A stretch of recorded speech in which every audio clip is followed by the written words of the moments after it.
welcome to this episode of The Daily. My name is Brendan Malone. We are now just days away from the beginning of the period of the flag referendum, where people get to vote whether we change our flag or whether we keep the existing one. One of the interesting things that's cropped up is this argument around the fact that $26 million, or more than $26 million now, of taxpayer money is being spent on this referendum that could be better spent elsewhere. Now, there's a couple of different arguments that people make to try and justify this. One argument I've heard people say is, oh, well, they're going to spend the money anyway, so you may as well go along with it. Another one is people saying, well, in the big grand scheme of things, $26 million isn't really that much money to spend. I completely disagree with that. I mean, if you take $26 million and compare it to, billions of dollars that are spent in other areas, then sure, it's not as much as that. But $26 million by itself is not an insignificant or trivial sum of taxpayer funds to be spent. More importantly than that, is the fact that this money is actually being spent in a way, not only is the spending, I don't think, very prudent, when there are far more pressing spending priorities in this country where that money could be used, but the way in which they've chosen to spend that money and to use that money, the process, the system that they've set up, is actually a very inefficient and wasteful system.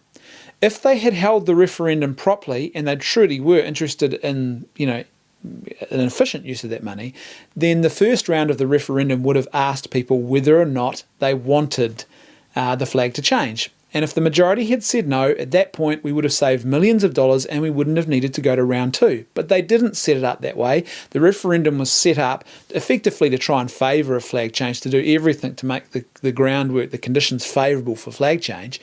But in the process, it's a very inefficient and wasteful way to actually use $26 million of taxpayer funds, which I would argue is an imprudent use anyway. So this argument is sort of just going along with it, or saying, it's not that big a deal in the big grand scheme of things. To me, that's kind of like enabling an abusive partner. Let's say your partner went and took $260 out of your joint bank account and said, I'm going to spend $260 at the TAB, but the good news is I'm going to let you choose which horse I put the money on. Now, you could go along with that and say, oh, well, they're going to spend the money anyway, so I suppose I'll choose that horse over there. Or you could say, hold on a minute, we've got better and more pressing spending priorities that we need to spend our money on. We shouldn't be wasting our money. And secondly, you don't really have the right to take $26 million of taxpayer money and spend it on your own personal private pet project. But what we've got here is a situation where the Prime Minister has initiated a spending project of his own. It's a project that he wanted, so he initiated it, and yet he's using taxpayer funds to do that. And I don't think that's a pattern of government behaviour that we want to enable. We already have enough problems with government spending that gets out of control, or government spending that isn't very well targeted or that is wasteful at times.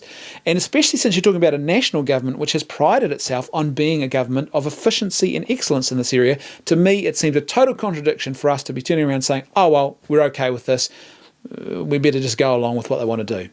Thanks for watching. I'll see you tomorrow on The Daily.